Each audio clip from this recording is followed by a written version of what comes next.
काल आपण बघितलं की गेल्या 3 दिवसापासून इतकी भयान परिस्थिती होती आणि याची त्या ठिकाणी मागणी केली।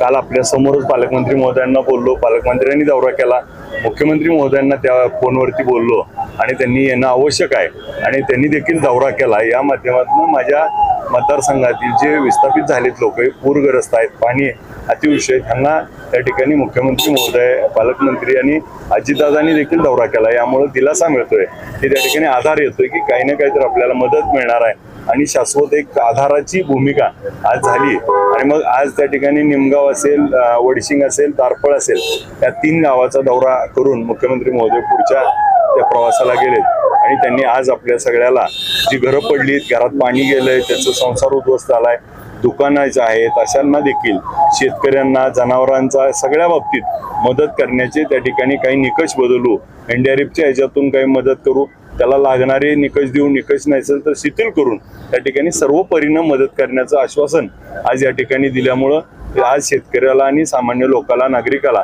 त्या ठिकाणी आधार आल्यासारखं वाटते। रेस्क्यू ऑपरेशन पूर्ण झाले काय? आपले तारफळमध्ये काल अडकले होते, आता 3 दिवस झालं रेस्क्यू सुरू आहे। आज देखील वाकावमध्ये, राहुलनगरमध्ये आणि तारफळ असेल, केवड असेल, इथलं रेस्क्यू सुरू आहे। आज देखील NDRF रात्री मिलिटरी आली आहे, हेलिकॉप्टरने देखील त्या ठिकाणी काल एअरलिफ्ट झालंय। आज जिथं जिथं अडकले तिथं आम्ही काम करतोय, त्या लोकांना पाणी पोहोचवणे, अन्नधान्याचे पॅकेट पोहोचवणे आणि आता त्यांना मदत करण्याच्या दृष्टीनं काम करतोय। आपल्या सगळ्याच्या माध्यमातून एक आव्हान देखील करतोय की आता पाऊस कमी झालाय आणि म्हणून त्या ठिकाणी विसर्ग कमी झालाय 97,000वर, आता तो 90,000वर येईल।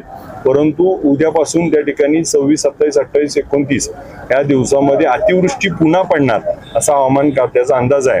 त्यामुळे जी लोक आता बाहेर आलेत त्यांनी परत घरात जाऊ नये, थोडे दिवस त्या ठिकाणी वाट बघावी। परत एकदा वर जर पाऊस झाला आणि परत जर पाणी आलं तर ते खूप मोठं येण्याची शक्यता त्या ठिकाणी हवामान खात्यानं वर्तवली आहे।